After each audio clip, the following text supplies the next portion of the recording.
Selamat sore Bapak Ibu semua, khususnya warga gereja di gereja-gereja Kristen Jawa Klasis Klaten Timur. Pada saat ini kita akan bersama-sama di dalam renungan harian yang diselenggarakan Klasis Klaten Timur. Kita akan mendengarkan firman Tuhan, merenungkan sabdanya, menghayati panggilannya, karena itu adalah sesuatu yang indah. Sebelumnya, mari kita berdoa. Bapa Surgawi, pada saat ini kami datang padamu Tuhan, bersyukur untuk segala berkat yang senantiasa Engkau limpahkan, secara khusus pada saat ini jikalau kami boleh duduk bersama mendengarkan akan firman-Mu. Tuhan, karena itu bersabdalah bagi kami semua, perlengkapilah hidup kami untuk hari-hari selanjutnya dengan firman-Mu. Bersabdalah bagi kami Tuhan, karena kami siap mendengarkan firman-Mu. Di dalam Kristus Yesus kami berdoa. Amin. Bapak Ibu saudara terkasih dalam Tuhan Yesus Kristus, pada saat ini firman Tuhan terambil dari surat Rasul Paulus kepada jemaat di Roma, Roma 8 ayatnya yang ke-26 sampai dengan yang ke-30 yang demikian. Demikian juga Roh membantu kita dalam kelemahan kita.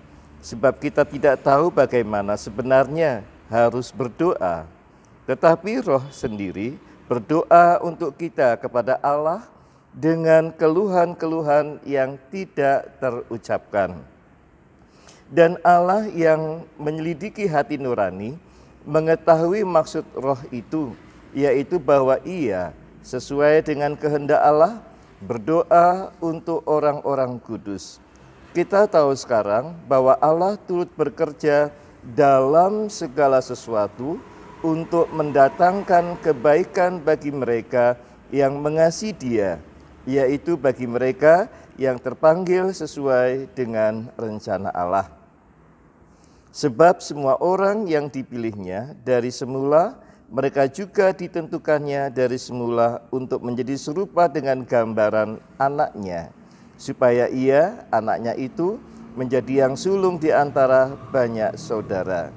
Dan mereka yang ditentukannya dari semula, mereka itu juga dipanggilnya. Dan mereka yang dipanggilnya, mereka itu juga dibenarkannya. Dan mereka yang dibenarkannya, mereka itu juga dimuliakannya. Bapak Ibu jemaat terkasih dalam Tuhan Yesus Kristus, jikalau kita merasakan di sepanjang jalan kehidupan kita, banyak hal bisa terjadi dan banyak hal terjadi di dalam kehidupan kita.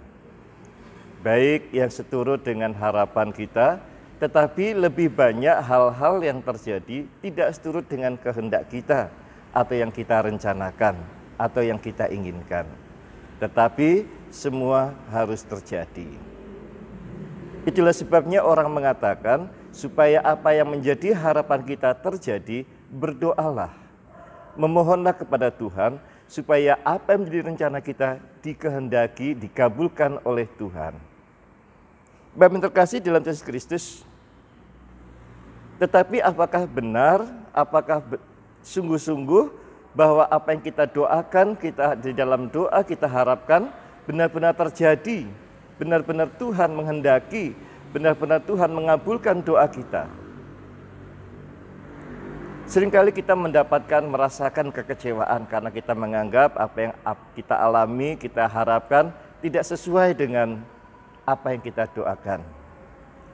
Doa yang dipanjatkan kepada Tuhan ternyata tidak terjadi dalam kehidupan kita. Doa yang kita panjatkan pada Allah, yang kita harapkan akan terjadi, mendatangkan kebaikan bagi kita, ternyata tidak terjadi dalam kehidupan kita.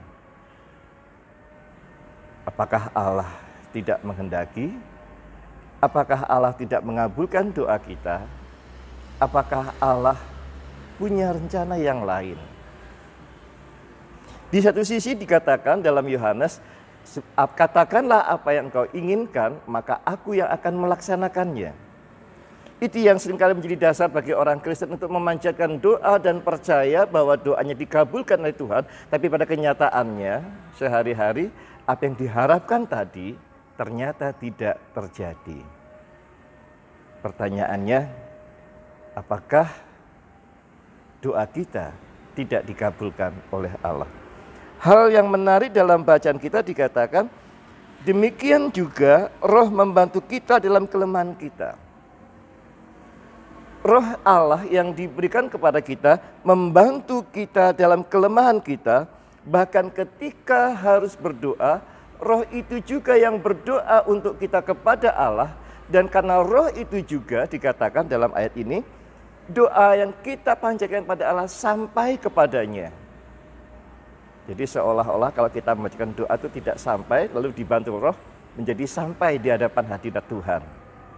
Dan acara ini jelas bahwa Roh Allah yang diberikan kepada kita membantu menolong kita khususnya dalam doa untuk sampai kepada Allah. Dengan demikian, setiap doa pasti didengarkan oleh Tuhan sampai kepada Tuhan.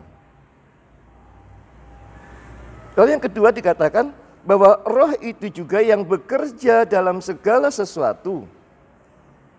Bekerja dalam segala sesuatu untuk mendatangkan kebaikan bagi mereka yang mengasihi Dia, yaitu bagi mereka yang terpanggil sesuai dengan rencana Allah. Jadi setiap hal yang ada pada kehidupan kita, mereka yang mengasihi Dia dibantu oleh Roh untuk dapat mewujudkan, untuk dapat meraih, untuk dapat mendapatkan apa yang menjadi harapan-harapannya. Karena Roh bekerja untuk mendatangkan kebaikan.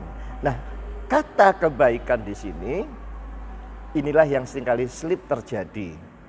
Seperti yang saya katakan tadi, apakah doa kita dikabulkan oleh Tuhan? Jawabannya, ya, dikabulkan oleh Tuhan. Karena apa? Roh membantu kita mengaturkan doa-doa kita kepada Allah dan Allah berkenan mengabulkannya. Yang terjadi dikatakan Roh menolong kita bekerja dalam segala sesuatu untuk mendatangkan kebaikan bagi mereka yang percaya kepadanya. Mendatangkan kebaikan inilah yang seringkali saya katakan menjadi sesuatu yang slip. Karena kebaikan hidup kita menurut kehendak Allah seringkali berbeda dengan apa yang kita harapkan. Kalau Yakobus mengatakan ada doa yang salah, yaitu doa yang dihabiskan untuk memenuhi hawa nafsunya. Jadi, kalau kita merasa ada doa yang kita panjatkan kepada Tuhan tapi tidak diwujudkan, mungkin itu doa yang kita panjatkan sebenarnya hanya untuk kepentingan-kepentingan memenuhi nafsu kita saja, yang belum tentu baik untuk kita. Tapi pada kenyataannya bahwa Allah mendatangkan kebaikan, Allah mewujudkan kebaikan itu bagi kita karena nats kita jelas bahwa Roh bekerja dalam segala sesuatu untuk mendatangkan kebaikan. Sehingga perbedaan tadi adalah perbedaan ketika kita menghayati, menerjemahkan yang menjadi kehendak Allah dalam doa. Sebenarnya doa kita diwujudkan, yang diberikan kepada Allah adalah yang terbaik di dalam hidup kita, supaya kita benar-benar dipelihara oleh Tuhan, dan supaya kita pada akhirnya, pada ayat yang terakhir, mereka juga dimuliakan oleh Allah. Wujud pemeliharaan Tuhan kepada para orang percaya, mereka dimuliakan oleh Allah. Berarti ada sebuah kehidupan yang penuh dengan damai sejahtera. Akan tapi yang damai sejahtera tadi jangan disalahartikan menurut kehendak manusia, yang akan dihabiskan menurut hawa nafsunya, tetapi menurut kehendak Allah yang mendatangkan sukacita. Bapak, Ibu, saudara terkasih, percayalah bahwa hidup kita saat ini, harapan kita saat ini dituntun dan dinyatakan pada Allah untuk menuju kepada kehidupan yang damai sejahtera. Tuhan memberkati. Amin. Mari kita berdoa. Bapa Surgawi yang Maha Pengasih, Pemurah dan Penyayang, kami bersyukur untuk firman-Mu hari ini yang mengingatkan, menyadarkan kepada kami akan satu hal, bahwa sesungguhnya Engkau senantiasa mendengarkan doa-doa kami, bahwa sesungguhnya Engkau senantiasa tidak hanya menjawab doa kami, tapi Engkau mengarahkan langkah kami menuju kepada kehidupan yang lebih baik Di dalam pemeliharaan kasih-Mu, Engkau membawa kepada kami kepada kehidupan yang baik, yang penuh dengan damai sejahtera.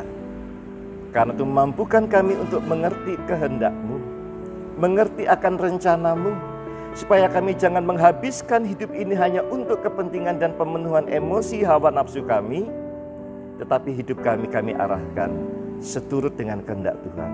Karena sesungguhnya Engkau yang memelihara kami, Engkau yang senantiasa mendatangkan damai sejahtera bagi kami. Karena ya Bapa, kami serahkan hidup kami sepenuhnya dalam pemeliharaan-Mu. Dan biarlah kami juga Engkau pakai untuk mendatangkan damai sejahtera bagi orang lain. Kami mohon di dalam Kristus Yesus, Allah penyelamat kami. Amin.